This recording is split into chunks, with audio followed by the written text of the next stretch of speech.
Time for Football at 4 with 97.3 ESPN.com's Andrew DiCecco. Powered by the Inside the Birds podcast. We recognize the ability of the roster that's put together right now. And I think we have the ability to do something really special with this group, but it's going to take a lot of hard work. Now, live from inside the Matt Black Kia Studios, it's Football at 4.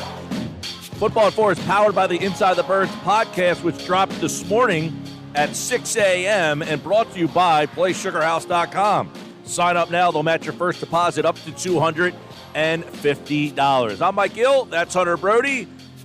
Andrew DiCecco is in the house today for Football at 4. As the Eagles win, it was Jalen Hurts getting the win. But was it just Jalen Hurts? Of course not. There was a lot to get into, and we will do it now. On today's edition of Football at 4, Andrew DiCecco here on the Boardwalk Honda Hotline, and he joins us right now. Andrew, what's going on, pal? Mike, Hunter, how you guys doing today? All is good. It feels a little different after a W on a Monday than these last couple of weeks of slop that we saw. And let's start with, we saw a lot of slop. What was different yesterday? Well, Jalen Hurts, first and foremost, gave the offense a shot in the arm. I don't think there's no denying that. But what I saw from Jalen, we saw some design runs for Jalen. You saw a good mix of 11 and 12 personnel, the quick passing game, a quarterback who got rid of the football quickly if his first read wasn't there. He wasn't asked to do a whole lot. They leaned on the running game with Miles Sanders, and they got Jalen Hurts, obviously, creating, they both went over the 100-yard rushing mark. It was just a good balance on offense. And the energy that Jalen Hurts brought to the offense really resonated throughout the whole team. And what you saw was the Eagles playing complementary football, and everything kind of came together, and they were able to pull off that upset.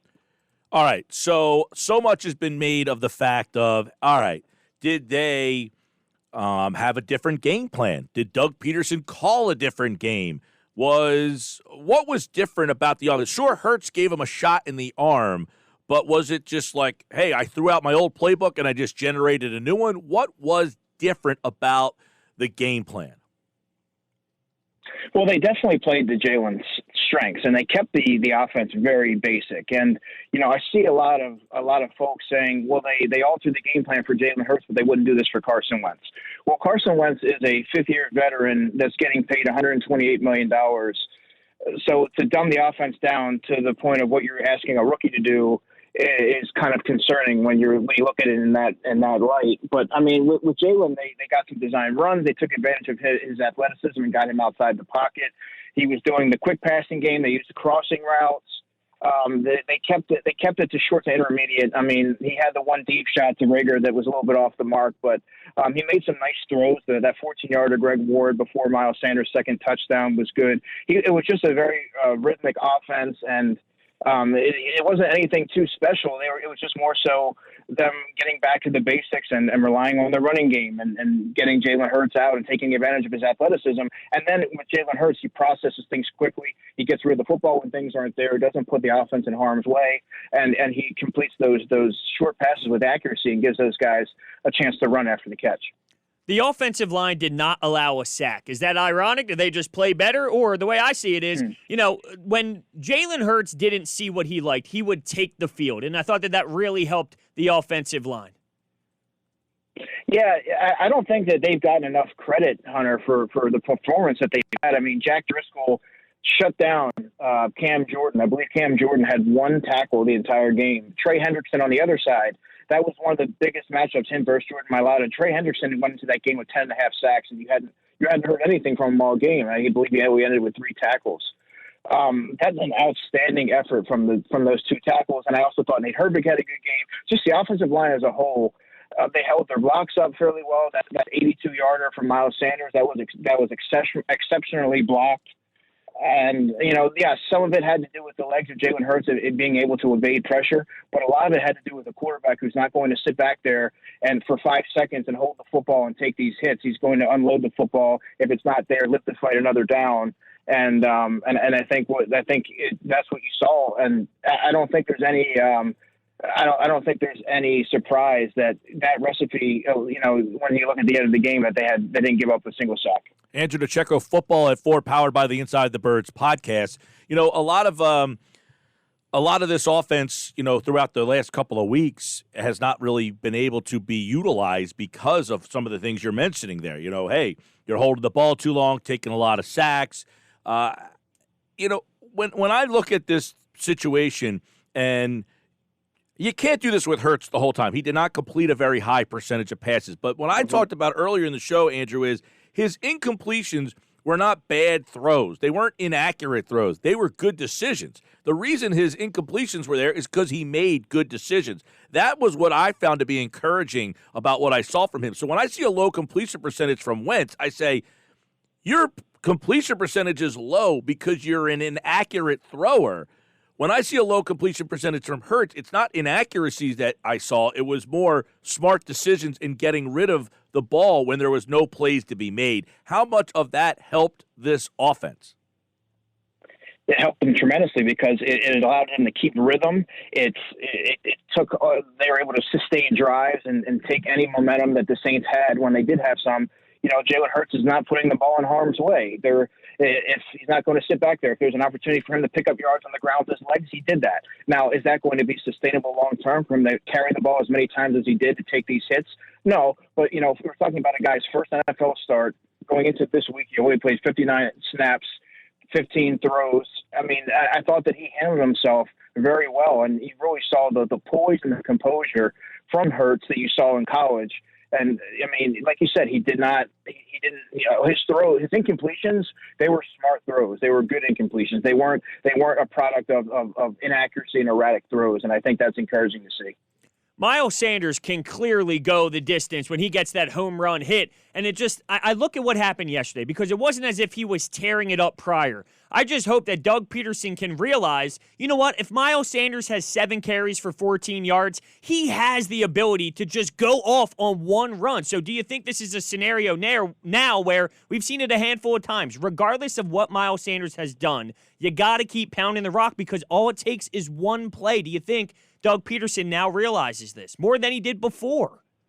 Yeah, you know, and when he broke that big one, man, I thought of all the times that we'd be talking every week about they got to get back to using Miles Sanders. Why are they not utilizing him in the passing game? He's one of their most explosive weapons, yet they're not using him. Yeah, Hunter, and I've written about that in the past. It's like, look, there might be times where he gets 2 or 3 yards at a time. I mean, he may go 7 carries for 14 yards, but that explosiveness that he has, the big playability, that home run threat, that's always there. And there's always that. All it needs to be is somewhat slightly blocked up, and he's going to find the crease, and he can run the daylight. That's the type of player that he is. He's an elite running back that's been kind of held back by the inadequacies of the offense. And what you saw was, yes, he found a crease. It was very well blocked up, and he was able to, you know, turn that into an explosive 82-yard play that really completely turned the tides of that game. And yeah, they need to continue to rely on Miles Sanders.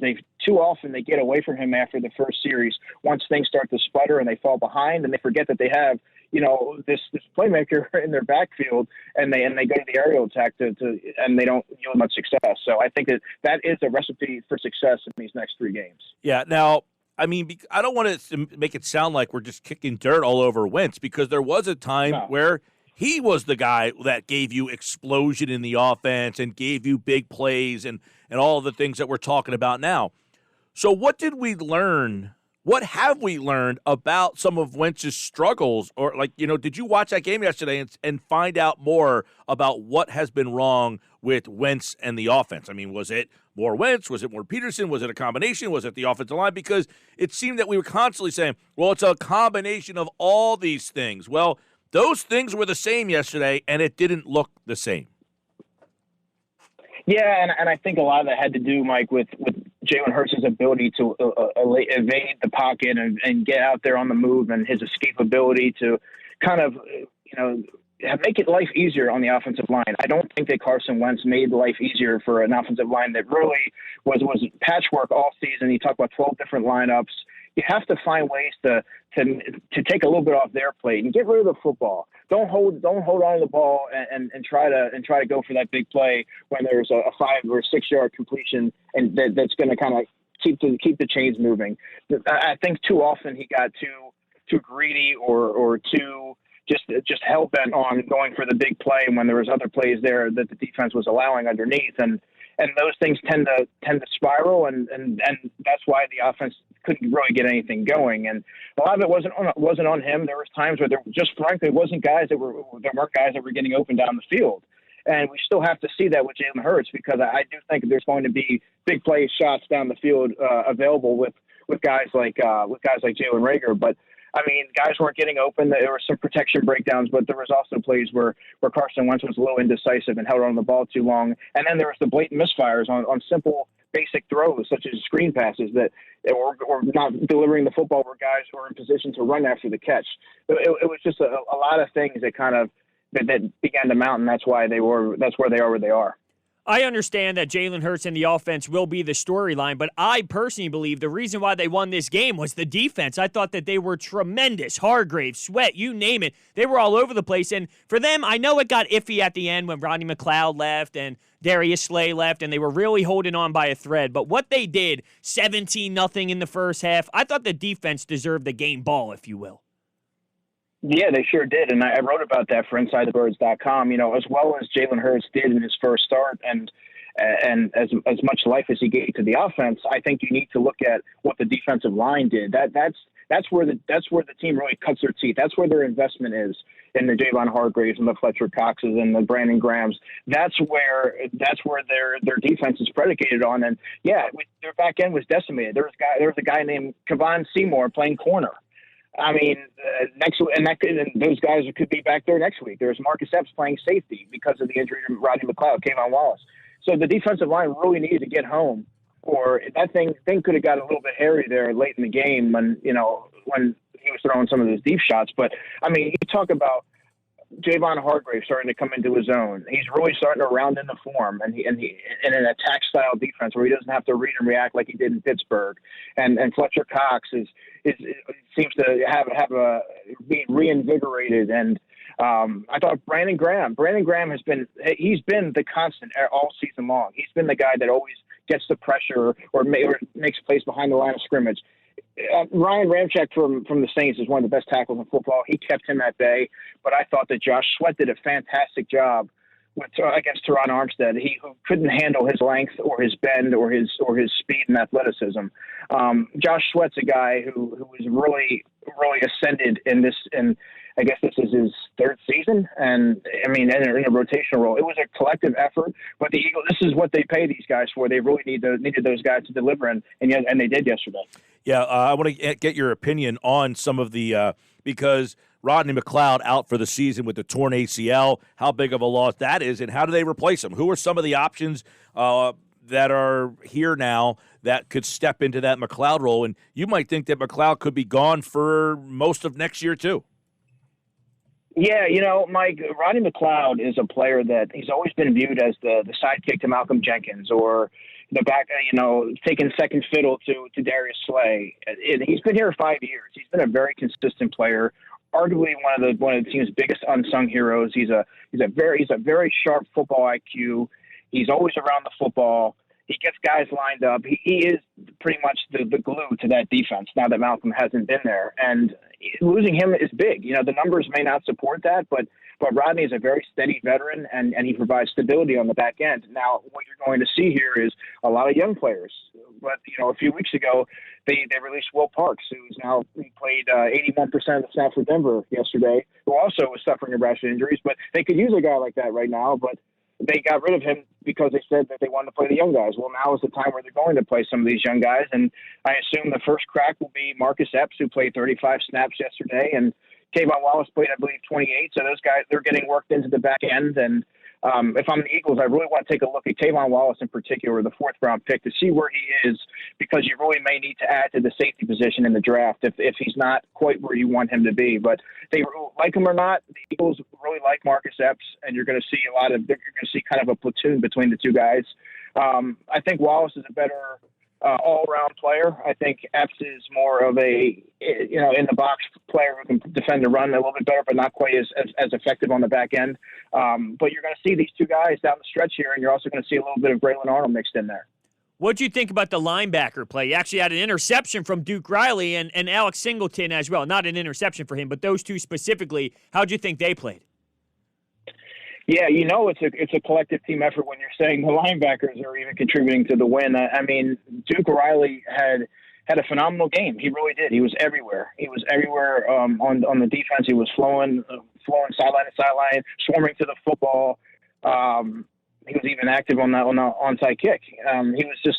I thought him and Singleton, it was a good tandem because both players they both play with such tenacity and football IQ, and they have this downhill mentality. Obviously, Duke Riley is very much smaller in comparison to Singleton, but I really like the way that Duke Riley plays the game. He's always on the attack, and I thought that having him step in for an injured T.J. Edwards, you really needed somebody else to help Alex Singleton, and I thought he did that, and he stepped up in a big way. And the Eagles likely don't win that game if it wasn't for his interception, which was another play that turned the tides when things were starting to look a little precarious. When you look at Josh Sweat, for the people out, he had 2 sacks yesterday. He has the strip sack. I mean, he had 6.5 sacks. He's been making plays. What is the reason, and is it fair that he does not essentially play the full brigade of snaps? I think he's about 55% of the snaps, right? Yes, he is. And I believe yesterday he only played, it might have been around 30. He played 25 snaps. I know that. But he's someone that he's always going to be a rotational player, Mike. And the reason why I say that is he suffered a very serious knee injury in high school, and he's just had a rash of injuries throughout his career. And you want a guy like that to always stay fresh, and you wonder if he's going to be as effective when you ask him to take on a larger role on defense, or is he going to wear down and not have that burst off the line? The reason why I think he's so effective is because, one, he's an athletic freak. He's their best overall pass rusher that they have, but they're able to always keep him fresh, and he's able to come out with that burst and that quick first step off the line. He has an 81-inch wingspan. He's just an athletic specimen, and he's able to use all of his ability when he's in there because he's not being asked to be out there like every snap like Brandon Graham. And I think that they have a good mix there with him and Barnett. Barnett he shows flashes. He hasn't been as consistent, but Josh Sweat is a player that Jeff Mosher mentioned that the Eagles might want to consider signing to an extension, because of what he brings. More cap problems giving these guys these early extensions. Yeah, but I mean, when you look at what he would probably warrant, I think that it would be a bargain considering what he brings to the table, and they don't have a wealth of young pass rushers. When you look at it, you don't know what's going to happen with Derek Barnett, and Brandon Graham's, I believe, 32 years old, and Vinny Curry's up there, and Josh Sweat's really the one piece that you have to build around. So I think that would be a wise investment. What did you think of Nickel Roby-Coleman's play last night? Man, I got this one wrong, man. I remember when we were talking back in May, I had him. I touted him as being a top 5 nickel in football, and I think a lot of people did, and that was considered to be a bargain signing. And I really liked the physicality and the scrappiness and his match and mirror technique from the inside, and we just haven't seen that. His tackling effort has been extremely shoddy, and when he's been asked to kick out to the outside, he's been exposed there as well. I don't know where you go from here with him. I think ultimately he won't be here next year, and I think you're going to see Avonte Maddox kick into that role because Nickel Roby-Coleman's actually been a liability. He's hurt the team more than he's helped. Yeah, and Avonte Maddox being out too. I mean, I guess he's going to be out for a couple of weeks. You're going to start to see. I don't know who they're going to put in that secondary for the Arizona game, right? I mean, who are options to take his spot? What's that secondary look like on Sunday? Oh man, I was thinking about that today. If depending on Slade's availability, it could get really ugly with DeAndre Hopkins and Christian Kirk and the weapons that they have. And I mean, it's going to be someone like a Kevon Seymour who gave up that touchdown to Emmanuel Sanders. He played in yesterday was his 32nd game in the NFL. He has some experience. Braylon Arnold can play some nickel. He's played some safety and corner at Baylor. He was out this week with a hamstring, but there's that option to have him. The Eagles really like him. Jalen Mills may be asked to play some corner. depending on how dire the situation is as the week progresses. Other than that, it's extremely barren, the cupboard. So, I mean, I don't know what many options that they have at this stage in the season. I want to get your thoughts on special teams, and not so much Jake Elliott, even though he missed a 22-yarder, but what's going on with this punt return game? Greg Ward, he's not even catching it, and Jalen Reagor had that explosive play a couple weeks ago, and you haven't seen him since. So what are they doing with that? Yeah, and listen, I've been a big proponent for Greg Ward as a wide receiver, and he's a nice story, but as a punt returner, Hunter, to me, he's almost too safe. He's become the Reno Mile, if you guys can remember that in the early 2000s, where he was sure-handed. He was going to be back there, and he's always going to, field the football or fair catch it or maybe give you 5 yards after return. But he didn't offer much in terms of explosive plays. And now we're seeing some gaffes, some poor decision-making in the return game, and I think you have to at least look at getting Jalen Reagor back there. I think Jalen Reagor right now, I think there's a little bit of hesitancy because he hasn't, kind of like when they used Deshaun Jackson, in an emergency situation when you really need to spark. But I think now is the time to really put him back there and allow him to flip field position, because you're not going to get that from Greg Ward. And I know that Reagor may not be the most sure-handed. I know there may be a little bit of that. That's what might be causing the hesitancy. I mean, even on the one that he returned, he dropped the football, picked it up like Deshaun did in the Miracle of the Meadowlands. But I think right now you have to go to him because eventually the costly, it's going to be costly and cost them one of these games in a close situation. By the way, we didn't really touch on the impact Hargrave had either. I mean, and they're starting to. I don't know. He did not start this year healthy. He was a little bit of a disappointment, but you're starting to see what he brings to the defense. Yeah, and like I said, he's finally getting. I think it takes a while for guys to get coming from different systems to get adjusted to a new defense. And in this case, he's going from a read and react, where he's playing tentative with the Steelers, and he's obviously Jim Schwartz is an attack-minded defensive coordinator, and that's what he's on the attack all the time, going after the quarterback. And he was hurt early in the season, so I think that cost him a little bit of progress. But now he's starting to round into form. He's exactly he's playing as advertised. What you invested in him to be that disruptive interior lineman opposite Fletcher Cox, who really hasn't had a competent running mate for the last few seasons because Tim Jernigan frankly didn't work out. And I think what you're seeing is, I mean, he has 3.5 sacks over the past 5 games, and I believe 10 combined quarterback hits and pressures. That's impressive. And he's starting to catch fire late in the season at the right time, and that's a scary tackle combination, Mike. And the Eagles really need to get that interior pressure going against a guy like Kyler Murray. You saw what it did to Taysom Hill. It pushed the pocket into his lap, and he wasn't able to step up in the pocket, and it kind of it really limited his game. And that's solely tied to what Jayvon Hargrave and Fletcher Cox were able to do. He's Andrew DiCecco, and, of course, Football at 4, powered by the Inside the Birds podcast, and he, like all guests, appeared via the Boardwalk Honda hotline. All right, Andrew, talk to you soon. My pleasure, guys. Take care. All right, there he goes. And Football at 4 is brought to you by PlaySugarHouse.com. Sign up now. They'll match your deposit up to $250.